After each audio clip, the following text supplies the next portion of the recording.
Gràcies, president, i gràcies per la compareixença, vicepresidenta. A la Comissió de Drets Humans del 4 de maig del 2016 vingué a parlar-nos i a contar-nos què és el que havia vist vostè en Lesbos i començar citant el Papa Francisco. Jo avui volia començar igual citant el Papa Francisco. Digué que el mundo no puede ignorar la eclosión de la crisis humanitaria. Papa Francisco, que per cert, esta setmana demanava a tots els líders europeus que vagin a Lesbos a veure què és el que està passant en les persones refugiades.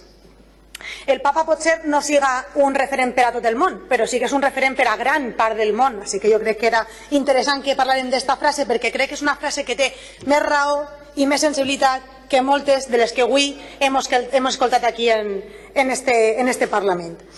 Però això no és una qüestió d'espiritualitat, és una qüestió de drets humans. Parlem de que teníem xarxes d'albergs, especialistes en atenció a persones refugiades, coordinació en conselleries, diputacions, municipis, empreses privades que se prestaren a ajudar com són Cajamar o Baleària. Se teixí una red de solidaritat que estava teixint-se de baix cap a dalt. I sabem que el nostre territori està preparat per a rebre els refugiats. I li podem dir al grup parlamentari popular que estiguen tranquils, no patiu, estem preparats per a rebre els refugiats. Però avui no hem vingut a parlar de com ens hem de preparar per a rebre els refugiats. Avui hem vingut aquí a parlar, jo, senyora vicepresidenta, no sé molt bé de què. No sé de què han vingut a parlar aquí avui. De què, senyora Català? De posar contra les cordes aquí. A Mònica Oltra, ha vingut això a posar contra les cordes a Mònica Oltra? Qui? Ells? Els de Negrolàndia? Els de Blasco? Els de Tauroni?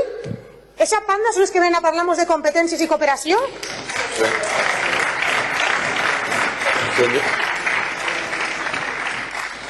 Si volen parlar de competències, que li demanen la compareixença al senyor Rajoy i li pregunten per què han rebut només que el 5% dels refugiats que s'han compromès en Europa a rebre al nostre estat. Mire, el nostre grup està molt orgullós de tindre un govern que si s'extralimita per portar a refugiats al nostre territori i no per disparar en bales de goma en la costa del Tarajal. 15 morts allí tingueren en la costa del Tarajal. 15 morts que pesen en la motxilla del Partit Popular. I espero que li pesen molt, com li tenen que pesar els 20 grados baix zero que hi ha als camps de refugiats. I el fang. Senyoria. Que es pese el fang, que els pese la neu. Senyoria, que li pesen les competències.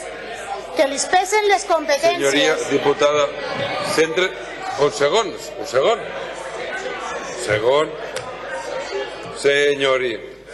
Senyoria, estem en una compareixença de la vicepresidenta per a parlar de la seva gestió, de la seva compareixença. Anem més enllà de lo que és la compareixença. Vaig a tornar a repetició. Els 20 grados baix zero, que es pese el fang, que es pese la neu, que les pesen les competències que no serveixen de res si no se fa ús d'elles, com està fent el govern de Madrid, el govern que tenen vostès. Mire, això no és un debat de competències, és un debat de cares, és un debat d'ulls, de famílies trencades, és un debat de guerra, d'èxode, és un debat fúnebre, un debat que està deixant vides fons la mar, és un debat d'éssers humans i que sent dir-los molt que són éssers humans que tenen cares com eixes. Com eixes tenen les cares. Persones i cares que podrien ser bombardejades demà mateix, però que podem acollir-les a la nostra terra i podem donar-los cobijo. Per cert, nosaltres parlem de competències mentre les 6 persones poden ser bombardejades. Parlem de competències molt bé, aquí, en els nostres seients, en la calefacció, en els nostres sous. Que fàcil, Que fàcil és parlar de competències mentre s'estan morint allí les persones.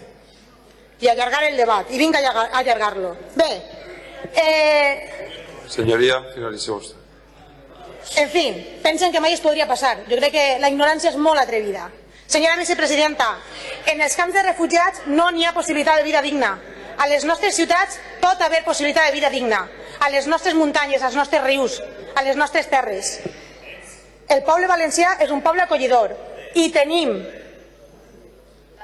el poble valencià és un poble acollidor i tenim un govern que vol donar-los la benvinguda. Així que gràcies, senyora vicepresidenta, gràcies, govern del Botànic, gràcies, Mònica.